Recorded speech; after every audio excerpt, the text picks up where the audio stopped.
নমস্কার বন্ধুরা, আপনাদের আরো একবার স্বাগত জানাই পাবলিক ভিউ কলকাতাতে। বন্ধুরা, আজকের এই ভিডিওতে আইসিএল নিয়ে কিছু গুরুত্বপূর্ণ আপডেট দেবো। যেমন ইস্টবেঙ্গল দলের জন্য কি আনোয়ার আলী ডার্বি খেলবে, মুম্বাইয়ের বিরুদ্ধে হারার পর কি বলছে নিতুদা, এবং তার পাশাপাশি নুনোরেসকে নিয়ে কি মোহনবাগান ম্যানেজমেন্ট আপডেট নিল, প্রবীর দাসকে নিয়ে আপডেট দেওয়ার আছে, আইএসএল এ ভিআর নিয়েও আপডেট দেওয়া আছে। তাই বলে রাখতে পারি কিন্তু ভিডিওটা গুরুত্বপূর্ণ হবে, শেষ পর্যন্ত দেখবেন।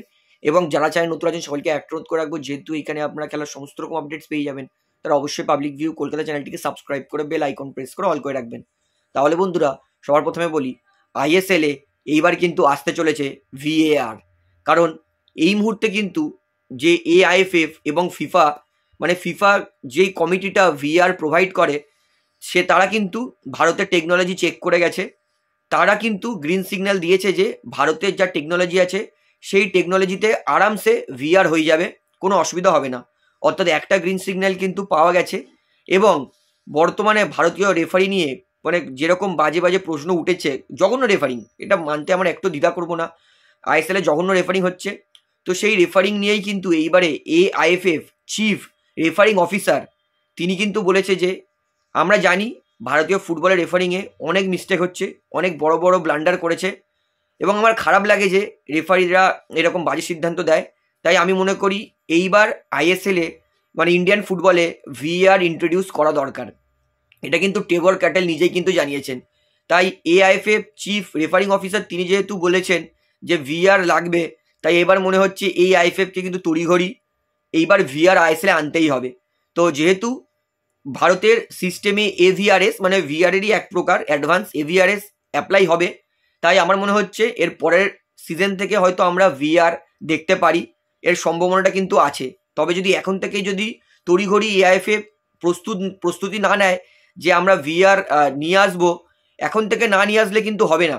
কারণ এই সিজনটা শেষ হয়ে যাবে, আবার কিন্তু অক্টোবর সেপ্টেম্বর মাস থেকে আইএসএল চালু হয়ে যাবে। এবং আমরা জানি, এবং ভারতীয় বেস্ট রেফারি প্রাঞ্জল ব্যানার্জি নিজে আমাকে জানিয়েছিলেন যে ভারতীয় রেফারিদের মিনিমাম 6 মান্থস লাগবে ভিআর টেকনোলজি অ্যাডপ্ট করার জন্য। অর্থাৎ ইন্ডিয়ান সুপার লিগ শেষ হয়ে যাওয়ার পরে যে 5 মাসের গ্যাপটা থাকে, সেইখানে কিন্তু তাদেরকে ভিআর জন্য কিন্তু ট্রেনিং নিতে যেতে হবে। অর্থাৎ এখন থেকেই ভিআর সিস্টেম আনাটা শুরু করে দিক, এবং সঠিক সময় কিন্তু আইএসএল শেষ হলেই রেফারিরা কিন্তু ভিআর এর ট্রেনিংটা স্টার্ট করে দিতে পারবে। তো এটা আমার পার্সোনাল ওপিনিয়ন।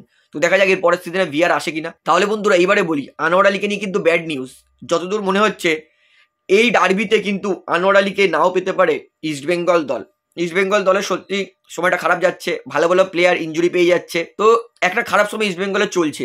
তো এরই মধ্যে আনোয়ার আলীরও যেভাবে ইঞ্জুরির পরে আনোয়ার আলী তিনি হুইল চেয়ারে করে মাঠ ছেড়েছেন, সেটা কিন্তু অনেকটাই প্রশ্ন চিন্তা ফেলে ইস্টবেঙ্গল ফ্যান্সদের মধ্যে।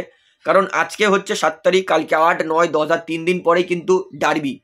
তো আমার মনে হয় আনোয়ার আলী কিন্তু এই ডার্বিতে অ্যাভেলেবেল নেই। ইনফ্যাক্ট আমার মনে হচ্ছে আনোয়ার আলী সামনে আরও 2-3টে ম্যাচ কিন্তু অ্যাভেলেবেল নাও থাকতে পারে। তবে রিপোর্ট অনুযায়ী কিন্তু সেটা পুরোপুরি কনফার্ম করতে পারবো। তবে এখনও কিন্তু স্ক্যান রিপোর্ট আসেনি আনোয়ারের, তারপরেই জানতে পারবো যে আনোয়ার কদিন তিনি খেলতে পারবেন না ইস্টবেঙ্গল দলের জন্য। তো রিপোর্টের পরে সেটা জানা যাবে।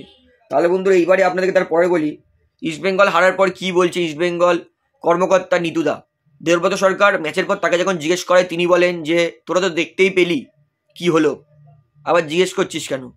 তারপরে জিজ্ঞেস করে, তিনি বলেন যে অবশ্যই দলের সময়টা ভালো যাচ্ছে না, ইঞ্জুরির পর ইঞ্জুরি লেগে যাচ্ছে।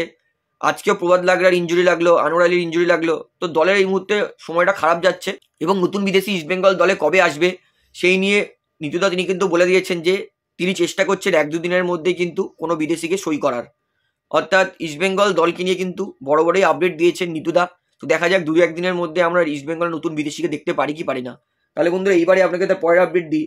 এটা হচ্ছে প্রবীর দাস, তিনি কিন্তু এখনো ভালোবাসেন মোহনবাগান দলকে, এবং প্রবীর দাস যে কত বড় মনের প্লেয়ার সেটা কিন্তু তিনি নিজেই জানিয়ে দিলেন। প্রবীর দাস প্রথমত তিনি গতকাল সল্টলেক স্টেডিয়ামে ম্যাচের পর কিন্তু তিনি জানান যে তার মুখের এখানে হাড়টা ভেঙে ঢুকে গেছিল ভিতরে, সেটা রিকভার করতে তার 1 বছর লেগেছে। তারপরে তিনি আবার মাঠে ফেরার পর তার হ্যামস্ট্রিং ইঞ্জুরি লেগেছে।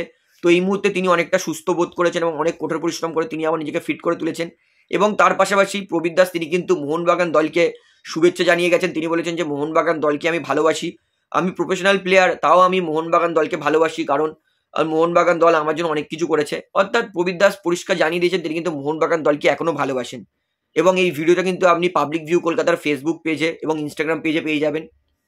এবং তার পাশাপাশি প্রবীর দাস তিনি কিন্তু এত বড় মনের প্লেয়ার, তিনি বলেছেন যে আমাদের থেকে বেশি মানে প্রবীর দাস, প্রীতম কোটালের থেকেও বেশি এবারে তরুণ প্লেয়ার যারা সন্তোষ ট্রফি চ্যাম্পিয়ন হলো তাদেরকে আইএসএল এর সুযোগ দিক, কারণ তারাই হচ্ছে ভবিষ্যৎ। অর্থাৎ বলতেই পারি প্রবীর দাস তিনি কিন্তু বিশাল বড় মনের মানুষ।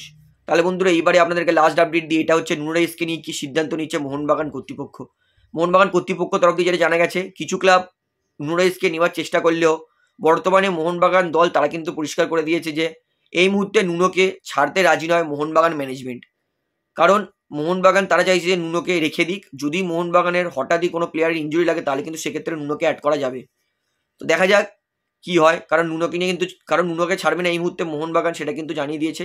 তাহলে বন্ধুরা ভিডিওতে এতটাই বলার ছিল, আসলে সমস্তটা আপনারা বুঝতে পেরেছেন। তো ভিডিওটা এখানে শেষ করছি। ভিডিওটি ভালো লাগলে অবশ্যই লাইক করুন, কমেন্ট করুন, শেয়ার করুন এবং চ্যানেলে নতুন সবাইকে একমত করবে তারা অবশ্যই পাবলিক ভিউ কলকাতা চ্যানেলটিকে সাবস্ক্রাইব করে বেল আইকন প্রেস করে অল করে রাখবেন। ধন্যবাদ।